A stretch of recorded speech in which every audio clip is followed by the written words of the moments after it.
When I found her key in his drawer, I thought it was a spare, nothing more. But that tiny piece of metal unlocked a truth I wasn't ready to face. I still remember the way it glinted under the lamplight, like it was mocking me. My husband, Daniel, was in the shower. The water ran loud, echoing off the tiles, while I stood there, frozen, key in hand, feeling the floor tilt beneath me. That was the night my marriage started to crack. Hi, I'm Marjorie Lane, and this is my story. Before we begin, tell me in the comments, which country are you watching from? I love seeing where everyone's tuning in from around the world.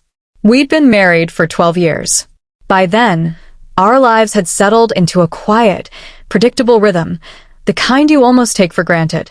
We lived in a 2-story house at the edge of town, white fences, magnolia trees, and a small guest house in the back that Daniel used for work retreats. He was an architect, or at least that's what he called himself. I always thought he spent his weekends there sketching, meeting clients, or hosting partners for brainstorming sessions. I never minded. I trusted him. My own life was full, in its own way. I worked part-time as a floral designer, mostly from home. My mornings began with the hum of the coffee machine, the scent of fresh lilies and eucalyptus, and the faint sound of Daniel's car starting in the driveway. We were a team, or so I believed. When he came home late, I didn't question it. When he took calls in the backyard, pacing behind the guest house, I assumed it was about work. That's how trust works. You fill in the blanks with kindness. But looking back, I see all the small signs I ignored. The perfume that lingered on his jacket, not mine. The lipstick smudge that didn't match my shade. The way his phone would light up at odd hours with a single name, Clara. He said she was his business partner. She's just helping me with client outreach, he told me once a little too quickly. I smiled and believed him, because believing him was easier than doubting. I met Clara exactly once before everything fell apart. It was a Tuesday in early spring, the kind of day that smells like rain before it falls. Daniel had invited her over for dinner, said it would be good for me to meet the person he spent so much time working with. She arrived with a bottle of wine and an air of quiet confidence that filled the room before she even spoke. She was beautiful, effortlessly so. Red hair, perfectly curled. A soft, deliberate laugh. Eyes that didn't flinch when they met mine. "Thank you for having me," she said, handing me the wine with a smile that didn't quite reach her eyes. We sat around the dining table, Daniel carving the roast chicken, Clara laughing at his jokes, and I remember thinking how easily she fit into our world. Too easily. She complimented my home, my cooking, even the flowers on the table. But there was something in the way she spoke to Daniel, like they shared an invisible conversation I wasn't part of. After dinner, I went to the kitchen to clear the dishes. That's when I saw her reflection in the window, standing behind Daniel, her hand lightly touching his arm as she whispered something. When she noticed me looking, she smiled again, but this time, I saw it clearly. It wasn't kindness. It was triumph. I told myself I was imagining it, that she was just friendly. Because again, believing that lie was easier than facing the truth. The first real crack appeared a few weeks later. Daniel told me he needed to work late again, another client, another design emergency. But that night, I couldn't sleep. The house felt too quiet. Even the ticking of the clock seemed louder than usual. At 11:45 p.m., I walked to the back porch, drawn by the faint glow from the guest house. The curtains were drawn, but shadows moved inside. A silhouette, 2 of them. A laugh, low and unmistakable, slipped through the open window. Clara's laugh. I froze. Every muscle in my body wanted to move, bang on the door, scream, demand, but instead, I stood there barefoot on the cold wood, my breath turning shallow. The fear of knowing felt heavier than ignorance. When Daniel came home an hour later, I pretended to be asleep. He slipped into bed, smelling faintly of wine and cologne that wasn't his usual brand. He whispered, "Love you," before drifting off. I stared at the ceiling until sunrise. The next morning, I told myself I was going crazy. I made coffee, fed our dog, answered emails, and avoided his eyes. But when he left for work, I couldn't help it. I walked to the guest house. Everything looked normal at first. His drafting table, his sketches, the old espresso machine he insisted on keeping there. but the air smelled different. Sweet. Like a woman's perfume. There was a scarf draped over the chair, silk, red, not mine. And in the small bathroom, a toothbrush next to his. That's when I knew she wasn't just visiting. She was living there. I went through his drawers, my hands trembling, until I found it, the spare key to the guest house, tucked neatly beneath his cufflinks. And beside it, another one. Smaller. Gold. With her initials engraved on it. That was the moment everything went silent inside me. I didn't cry, not yet. I didn't scream or break things. I just stood there, holding that key, realizing the woman I'd welcomed into my home was sleeping 30 feet away from my bedroom every night. I walked back to the main house, sat at the kitchen table, and waited for him to come home. When he did, I smiled like nothing was wrong, because I needed to see how far he'd go to keep lying. That night, over dinner, I asked, "So, how's Clara? Haven't seen her around lately." He looked up from his plate, blinked once, and said, "Oh, she's been traveling for work." "Why?" I tilted my head, watching him, just wondering. "You two used to meet a lot." He shrugged, smiling that soft, practiced smile. "You know how projects go.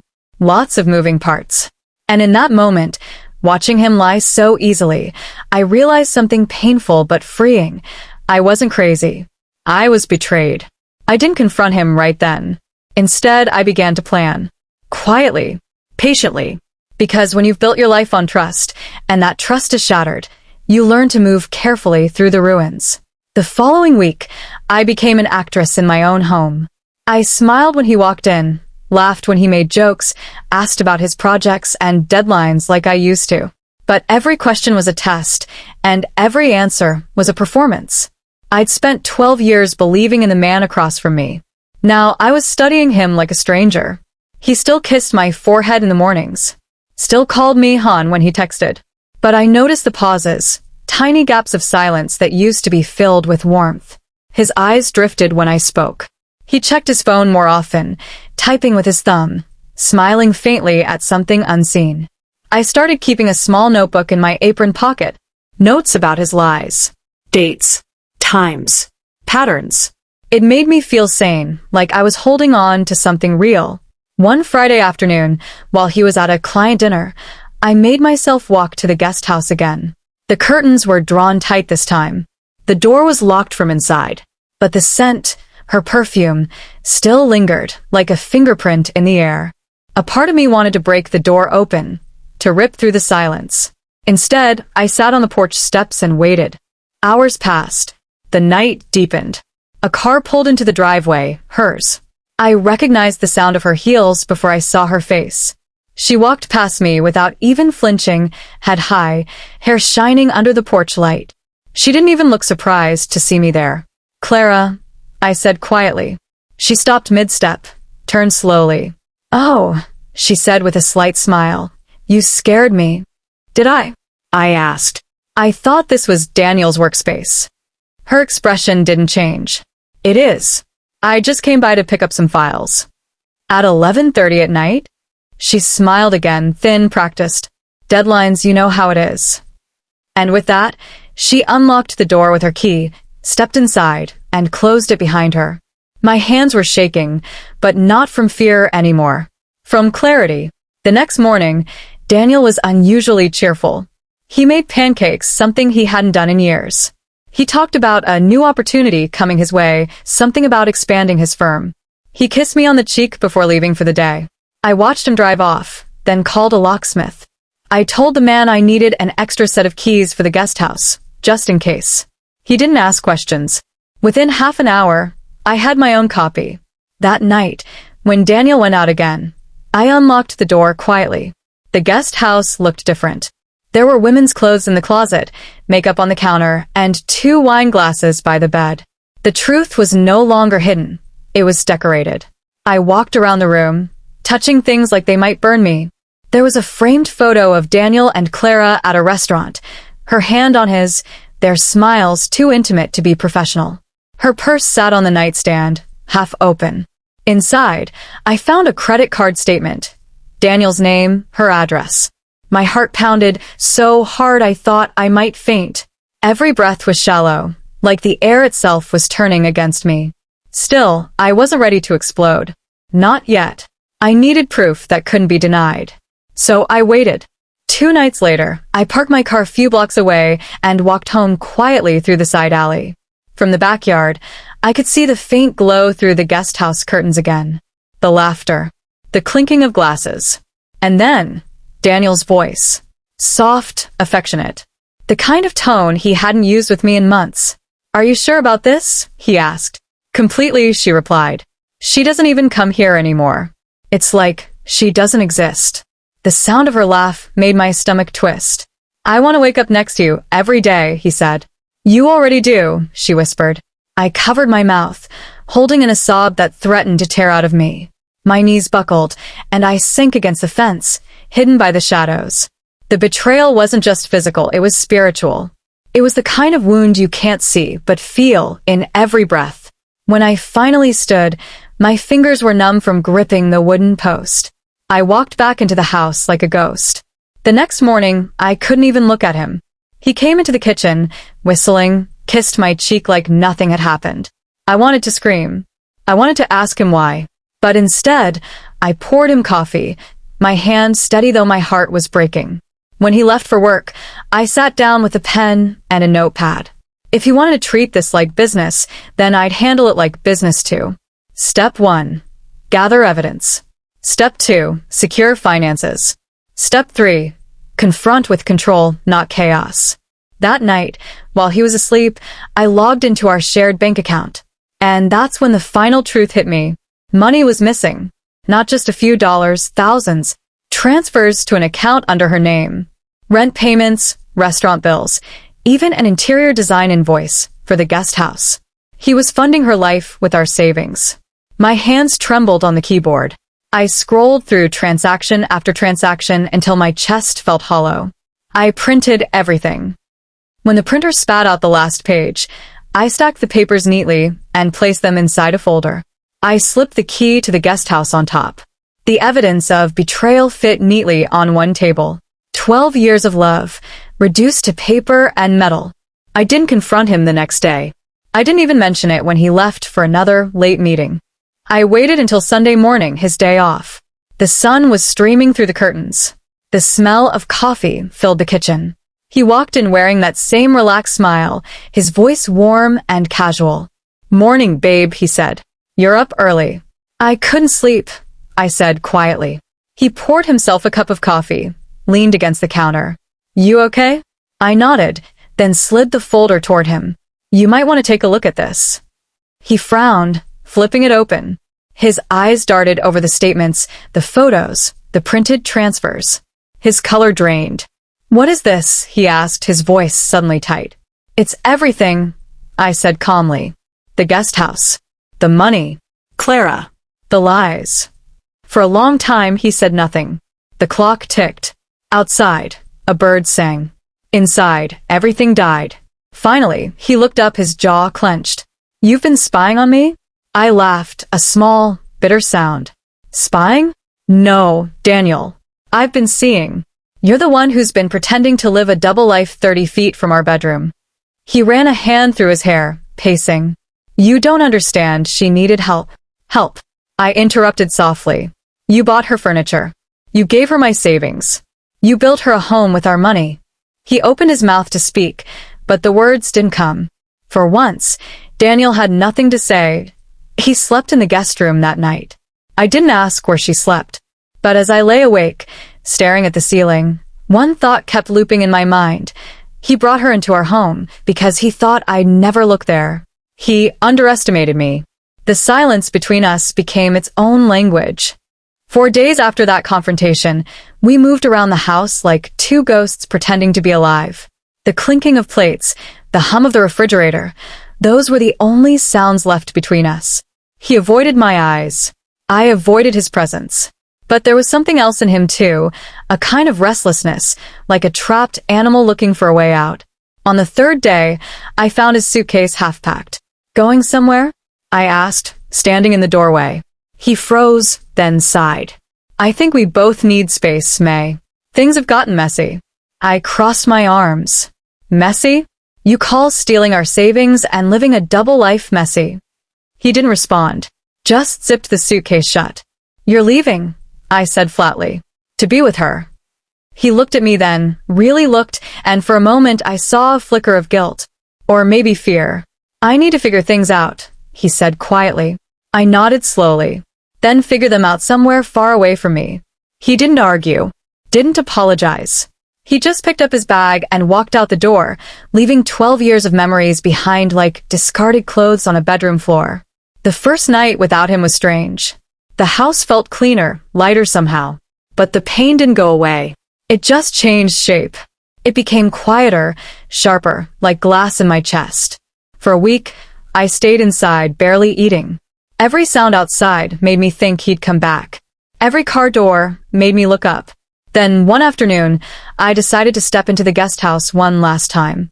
I wanted closure, but when I opened the door, I found something I wasn't expecting. Everything was gone. The clothes, the makeup, the photo vanished. The bed was stripped bare. Even the perfume smell was gone. It was like no one had ever lived there. Except the desk drawer wasn't empty. Inside was a small black envelope with my name on it. My heart raced as I opened it. Inside were photos, printed surveillance photos of me, in the kitchen, at the grocery store, standing at the window. Every one of them dated over the last 6 months. And below them, a single note in handwriting that wasn't Daniel's. You were never supposed to find out this way. I dropped the photos, my pulse roaring in my ears. Who took these? Why? Had Clara been watching me the whole time? I tried to breathe, to think. But the world felt tilted, like I'd stepped into someone else's nightmare. That night, I locked every door and window in the house. I slept with a kitchen knife under my pillow. By morning, I had made a decision. If Daniel thought he could vanish with my money, my trust, and my peace, he was wrong. I drove to the city, hired a private investigator named Ruth, sharp, quiet, efficient. She didn't blink when I told her everything. Within 3 days, she called me. I found them, she said. My breath caught. Where? Downtown. Apartment 4B on Madison Street. But there's something else. You'll want to see it yourself. When I arrived, Ruth handed me a manila folder. Inside were bank records, copies of emails, even a property document. The name on the deed wasn't Clara's. It was mine. The guest house, the renovations, even the utilities, everything was still in my name. Which meant Daniel hadn't built that house for her.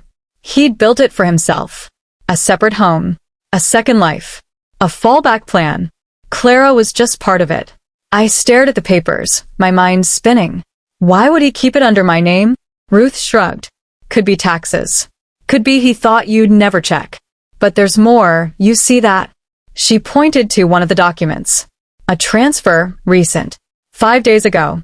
To a new account under Daniel's name. And attached, a business loan application for Mae's Guest Lodging LLC. I blinked. He used my name for a business? Ruth nodded. He's building something. But not for you. That night, I sat in my car outside that Madison Street apartment, watching. Around 9 p.m., I saw them. Daniel and Clara. Laughing. Carrying boxes. Like a new couple starting a new life. Something in me broke. But not the way I expected. The grief melted into something colder. Focused. I wasn't the helpless wife anymore. I was the woman he underestimated. I went home and made a call. To our bank manager. To our lawyer. To the contractor who built the guest house. By noon the next day, I had everything I needed. The guest house? Sold. The joint account? Closed. The business license? Cancelled. Every string Daniel had left tied to me. I cut it clean. And then, for the final touch, I left one small message in the mailbox of his new apartment. You can build a new life on my name, Daniel, but you'll never live in it. 2 weeks later, he called me. Mae, what the hell did you do? His voice trembled. I cleaned up, I said simply. You left a mess. You ruined me, he shouted. I had investors' plans. Plans built on lies, I said. Consider this the demolition phase. He went silent. Don't call me again, I said. And tell Clara, Next time she wants to play house, she should pick a man who isn't already owned by one. Then I hung up. It's been 6 months now. The guest house is gone. I turned the land into a garden. Sometimes when I walk through it, I still hear echoes of what used to be, the laughter, the lies. But it doesn't hurt anymore. Because now I know the truth. He didn't just cheat on me. He tried to erase me.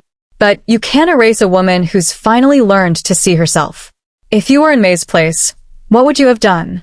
Would you have confronted him earlier, or let him destroy himself? Tell me in the comments. And if this story moved you, please don't forget to like the video, share it with someone who needs to hear it, and subscribe for more stories every day. A month after Daniel's outburst, life began to settle into a quiet rhythm again. Morning coffee, soft music, long walks in my garden where the guest house once stood. Peace. It wasn't loud, it was steady, earned. But healing never happens in a straight line. Some days I felt weightless. Other days, I'd catch myself glancing toward the driveway, half expecting his car. Grief lingers in strange ways.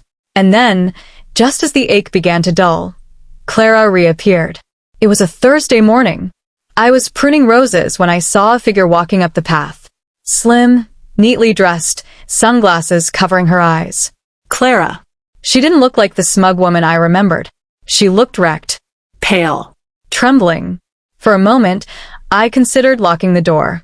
But something, curiosity, maybe closure, kept me still. She stopped a few feet away. Can we talk?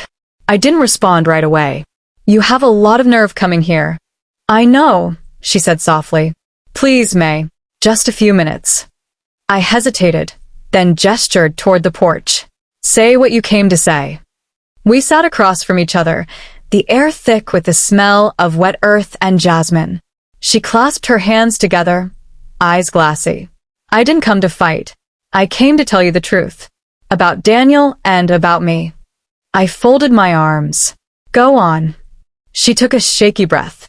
He told me you two were separated. That the guest house was his place, his property. He said you were controlling, vindictive, that you didn't understand him. I laughed bitterly. And you believed that? Her eyes dropped. I wanted to. He made me feel like I was saving him from a miserable marriage. Saving him. I echoed. You moved into another woman's backyard. Tears welled in her eyes. I know. I didn't realize what I'd become until he turned on me too. Something cold crept down my spine. What do you mean? She reached into her purse and pulled out a letter, creased, torn at the edges. He left me 2 weeks ago. Took everything. The money, the apartment, even the car. He disappeared. I blinked. You're saying he left you too? She nodded, tears spilling freely now. He cleaned out my savings, Mae. He said it was for a business investment. I signed whatever he asked me to. I thought he loved me. The words hung in the air, heavy with irony. I should have felt vindicated. Triumphant even. But instead, I just felt tired. Because this wasn't love for either of us. It was manipulation wearing different masks. She went on, voice trembling. When I moved into that guest house, I thought I was part of his future. But every night, he'd come back to your house, Mae. Sometimes at midnight, sometimes before dawn. I thought it was business. But now, I think he was just making sure you didn't notice what he was doing. I froze. He came back here? At night. She nodded. He'd go into your study. He had a spare key. Said he was checking on documents. But one night I followed him. I saw him burning papers in your fireplace. My heart thudded. Burning what papers? I don't know, she whispered. But I think it was something he didn't want you to see. After she left, I stood in front of that same fireplace for nearly an hour, staring at the ash that had long since gone cold. Had he burned something important? Bank records? Letters? Evidence? Then I remembered something, the false wall panel behind the bookshelves. Daniel had built it years ago, said it was for keeping important files. I pried it open. Inside was a small locked box. I smashed it open with a hammer, and what I found made my stomach twist. Inside were printed copies of emails, receipts, and one thick envelope with a legal header. Divorce proceedings, property transfer agreement. My name was on the top. but not my signature. He'd forged it. If Clara hadn't exposed him, Daniel might have successfully transferred everything, our home, our savings, even my inheritance, into his name. I sat there, shaking, the papers scattered around me like pieces of a broken promise. The betrayal was complete, not just of love, but of identity. For years, I'd believed we were building a life together. But Daniel had been quietly erasing me from my own story. That night, I didn't cry. I poured myself a cup of tea, went to the garden, and watched the stars. Because for the first time in a long while, I saw the truth clearly. He hadn't chosen Clara instead of me. He'd used her the way he used everyone, to climb, to hide, to take. And I'd survived him. The next morning, I took the documents to my lawyer. Everything he'd tried to forge was invalidated within days. His accounts were frozen. His business shut down before it even began. I didn't press charges. Not because he didn't deserve it, but because I'd already won. You see, some punishments don't come from courtrooms. They come from consequence. And when people like Daniel finally run out of others to manipulate, they're left with the one person they can't escape, themselves. A few weeks later, I got a letter in the mail. No return address. It was from him. I don't expect forgiveness. I only want you to know that I'm sorry. For everything.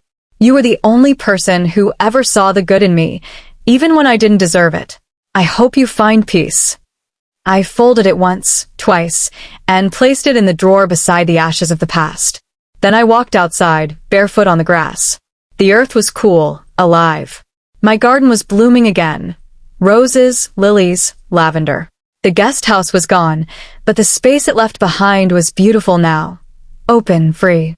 And in that quiet morning light, I whispered to myself, peace isn't the absence of betrayal.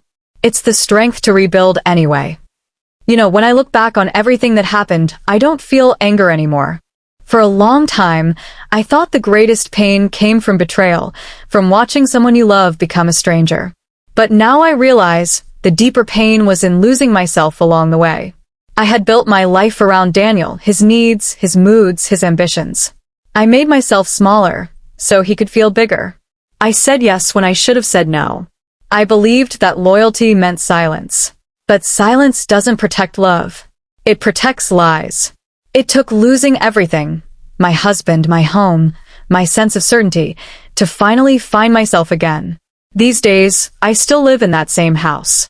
I've turned the space where the guest house used to stand into a little garden retreat, a quiet place with a white bench, wind chimes, and lavender that sways in the breeze. Sometimes I sit there with a cup of tea, close my eyes, and listen to the wind rustle through the leaves. And I remind myself that peace doesn't come from keeping things together. It comes from knowing when to let them fall apart. I used to hate the woman who betrayed me. Now I almost pity her. Because Clara wasn't my enemy. She was another woman caught in the same storm. We were both fooled by a man who mistook affection for ownership. And while I'll never excuse what she did, I understand now that broken people break others. The difference is I chose to heal. If you've ever been lied to, if someone you trusted made you question your own worth, I want you to remember this. You are not what they did to you. You are what you choose to become after. Forgive, not because they deserve it, but because you deserve peace. And don't ever let someone else's deceit make you forget who you are. Because the truth is, when someone betrays you, they don't destroy your story. They just reveal that it's time for a new chapter. So I rebuilt mine. Not with revenge, not with anger, but with boundaries, courage, and a quiet kind of grace. I no longer look for closure in other people. I found it in myself. And maybe that's what real strength looks like. Not standing tall after the storm, but learning how to dance in the rain. When I finish the story tonight, I'll light a candle by the window. Not for Daniel, not even for Clara, but for the woman I used to be. The one who kept believing that love could fix everything. She deserves light too. And maybe so do you. Tell me, have you ever had to rebuild yourself after someone's betrayal? Would you have handled things differently if you were in my place? I'd love to hear your thoughts in the comments below. And if my story touched you, please give it a like and subscribe. Every story shared here is a reminder that even in heartbreak, there is hope and you are never alone. This is May, signing off. Until the next story.